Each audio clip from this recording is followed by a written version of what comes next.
Omuganda agamba ennaku z'omubbi ziba ameka? Ziba ana. Ezajjati zuula zirabika nazo zaawezedda ana anti atandise okubeera nga ate munnange yeeyanika yekka na yekka, atandise okubanga yeerabisa yekka na yekka. Minisita Honorable Nakiwala Kiyingi naye amugobye lwa documents zaabadde nazo enfu. Osobola okikkiriza nti ono omukazi alina national ID 3.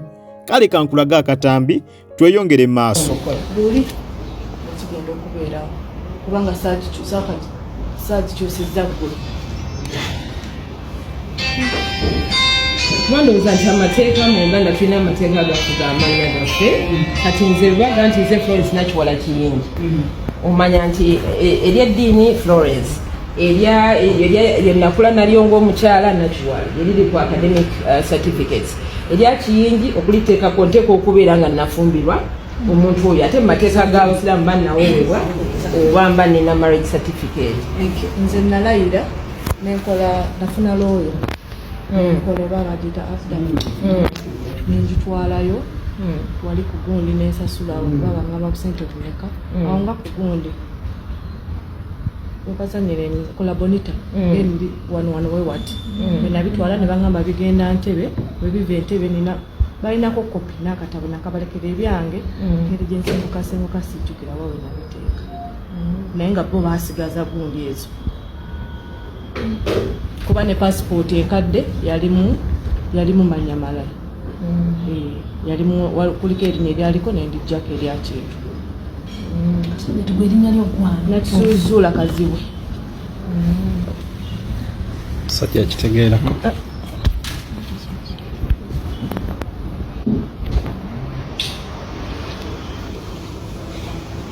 Identity y'omukyala okuyimirizaamu kyensoose okumusaba oba n'omubuuza taata w'omwana talina right ewawabira Nakiwala kuba yatutte omwana mwagenda musomesa ne mugamba ye talina buzibu singa taata w'omwana wawabira omusango nawabira wekitiibwa Nakiwala. Taata w'omwana alina right ewawabira era egaana omwana we ogenda mu bigambo tuttemu. That is true. Era wekitiibwa agambye tusobola nakubako kyekikolera buli kimu kiyimirire taata w'omwana amala kulabika era taata w'omwana mpadde balooya be ye tali wede takkiriza mwami kintu gyali ate omukyala gwatakkiriza kwogera omwami kintu yamuzaalamu abaana bana we yali agamba wekitiibwa Nakiwala yamugamba nti mutwala ngaeyafa namubuuza amuzaalamu abaana bameka nti babiri naye amazima gali nti omusajja kintu yamuzaalamu abaana bana. Eyo we tuvaayo omwana ali atambuddeko omwana oyo akkiriza okutambula omwana mu kutambula kwe bamuteekako taata mulala bwe baali bafuna passport y'omwana bateekako taata we Kaziwe. Njagala muntu kootinga bulungi omwana bwe yali baali bamukola passport nga baagala atambule bamuteekako nti taata wa muzaala ye Kaziwe enya nensirikidde ddala ne maama we era ne bakola nanga muntu na biki ne passport omwana n'atambula. Taata w'omwana si ye Kaziwe era Nakiwala we mulemedde owekitiibwa Nakiwala wagambidde buno buyimirire bayinza otuwa ku birth certificate ezo nazo mugambi azisabe n'azibuuza omukyala nga omukyala atamwatamwa ate agamba zisagala tuna kusulufiga naye kabe ne mugamba mukwano twebikkirira kakaayaako nkubira Abasiraamu omulanga bamasheeka ne ba sheek mwenna muveeyo bamufuti musirise ebintu bino bitoboola Obusiraamu dako kino anti ogwo otya okwogera kati obandukira ku mufuti kati nze njogera it's me already. I have my right I have my hajjati kinene kono wejibawo nina ka compound kanene we bakolera emikolo ebintu bwe bituma tulina kagamu ettooke lirino tulitemamu bwe bityo sukaali sirina nzituka amayamba ekiti tewali naye bwatyo kulaba mandaba lwekyo kulaba lwekyo andako bujulizi kati abaana bange abakulu tatukanga nayo talabanga nayo ko tamumanyi yantegerera wali nambudde mu maka gasooka kati nenda kulaba nga mpako bujulizi ali kusobola ekiti byayogerekta kunsi takwatagana nenaaye kati bayi yamula mwana wange first born ngamba nyono si lwekyo owulira lwekyo byayogera nanditibese nali nakukomawo nakamukumaa nabadde mumageri nampakakakakadde akato ng'omwana andeetera ebbuli nga nti lwekyo lumu ngakoli kikiki kiri mubisi ekyo yanagera boyinga omwana ng'anyiga taata wange yali amulabyeko amanye ebife makindi lwaki adda ku mpewo n'ayogera ye mami bana abantu betutwalanga baganda baffe kiki kino akkiridde amadaala avudde mu nnyumba waggulu gye tuli agenze wa okubuulira taata mayambala amugasa okojje nayiruka buddusa agenda abibalage nga bagamba mugyeyo motoka wamukogawo ekitegerere eri mu kompawundi yaffe gye tusuza nzikirira amadaala ndaba ekikoze eki mugamba mwami mayambala naye nakusanga afuluma omuntu wategedde ebigenda mu maaso olwo tagata nga ndooza nti yalese abasolti tv kuba bajja zinali mu dduka genda okomera wakanga gano mawulire gonna bakutedde ennyumba biki byonna omwana ali waliya yayogera buli kimu kyonna nze mayambala bino mwabitegedde tanamatege kyabaana bakulodde abakola ki besalirawo omukazi mukulu nze sibimanyi biki byonna konze katono mujjamu ki emotoka yange namazisa omwana mudwale mwana wange tulina embeera gye tuyitamu mwana wakabe n'obiraba tonnaba kunyega nenebuuza era bulijjo nga nti omwami sijja kugendayo mugamba lugambo wabula kati ebintu abitege lwaki tajja kunyega nga mmwe muli emabega wa kino hajjati nze betobimbuulira nze abaana nabatadde abaana bakulu besalirawo biki byonako nze kale mujjewo motoka yange bagana okugjawo motoka nina akayinja kenakwata ngatandika kulira motoka baga mujje waliwo omwana jjowe baga mujje mukikole ki mujje motoka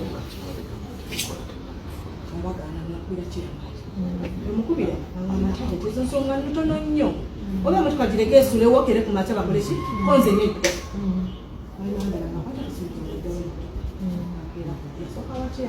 Yes, hajjati zuula bimukalidde ku matama we babadde mu meeting n'omukyala full figure ne Honorable Minister Nakiwala Kiyingi. Meeting eno gye babaddemu omukyala ono zuula bamuyise tategedde nti meeting jajjamu erimu ba full figure erimu n'abantu abalala bangi nnyo ab'enjawulo. Yazze amanyi bye bino byagenda okusisinkana minisita nga bulijjo babeeko ne bye boogera bigwe amale addeyo. Ku luno asanzeewo meeting nno nga yatudde dda nga full figure wali mu nfo nga ne Honorable Minister Nakiwala Kiyingi nga naye mu nfo wali. Kakati nno ebigambo bigenze maaso ne bimukalira ku matama nga bw'ova okulaba emabega kaawo. Omukyalo ono kigambibwa nti asangiddwa ne national IDs 3 abadde ne national IDs 3 nga zonna za muntu omu naye nga ziri mannya ga njawulo. Asangiddwa ne national IDs 3 nga zonna zize naye nga ziri mu mannya ga njawulo. Ekitategeerekese ID zino azikozesa ki ddala ekituufu? ID 3 ekyamazima ayinza kubeera ng'ono omukyala azikozesa ki? Kakati awo we biviirayo biri bye bagamba nti ono alimu embeera ez'obuyaaye, embeera ez'okwagala okunyaga ebintu eby'omusajja era nga yazitandika ddala kijjirayo ddala ekifaananyi ekyo ekituufu. Kuba omuntu ddala atalimu buyaaye kiki ekikubeeza ne national IDs eziwere 3. Mu kwewozaako kwe azzeemu awo ebintu ebitategeerekeka kwegamba nga tebigatta ng'olaba ali mu kubeera nti attamwa kulaba nga akazito kaaliko agezaako okukawewula naye nga biganye. Ekyamazima omukyalo ono yeetaaga okubeera nga anoonyerezebwako. Omusango ye Honorable Minister Nakiwala Kiyingi asose n'aguyimiriza, asose n'agugoba. Ono asooka aleete identity entuufu kubanga alina IDs 3 zonna zoogera birala naye ate nga ziraga nti za muntu atya?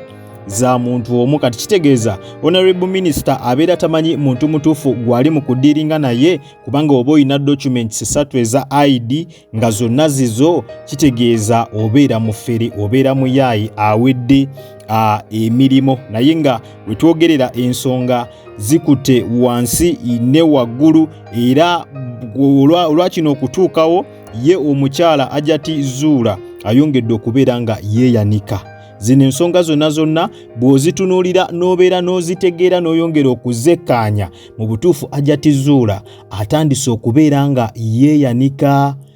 bulijjo information eyita wano ku social media nga twogera ku national IDs ezo ng'abantu bagamba byandibanga bya kiyaye balimba national ID mwazitegeererawa naye kimaze okuzuuka nti ddala national IDs 3 ezoogera ku muntu omu nga naye amannya ga njawulo ekituufu omukyalo ono azirina. Kati ne weebuuza yazifuna atya era bamubuuzizza yazifuna atya n'atandika okubeera nga attamwa ebintu ebitagatta ng'olabira ddala nti ono ali mu kwewozaako okusobola kuva mu kimiitingi ekyo abeere ng'akola ki abeere nga atambula agende kuba akazito kabadde kamusukiriddeko. Mu butuufu owetegereza ebintu bino olabira ddala nga olutambi lutandise okukyuka, hajjati zuula bitandise okumukyukira, bitandise okumwefuulira, bitandise okumubijjira, bitandise okumufuukira ekizibu. Kyekino ebyo bino ebintu by'okutandikawo ekintu nga tobaze bulungi nga tosoose kulowooza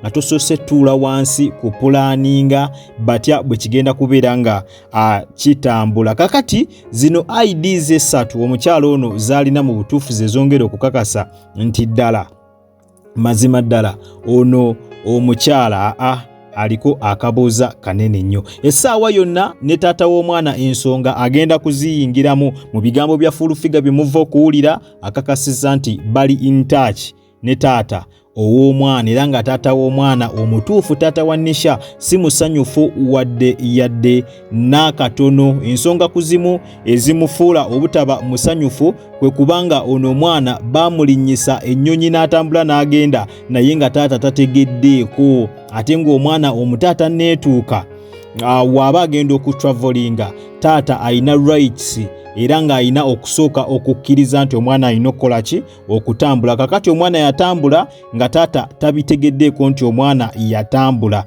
Kati awo ogwo nagwo musango mulala guli awo era taata w'omwana essaawa yonna tugenda kubeera nga essaawa yonna tuwulirako ekiva ku sayidi ye era nga amawulire gonna tujja beera tugakutuusako butereevu wano ku Jika Media. Ate nekisinga okumenyera ddala omutima kwe kubeera nti omukyalo ono yaleeta taata ow'ekikwangala eyazannyawo nga taata owaddala omwana ono ng'agenda okutambula.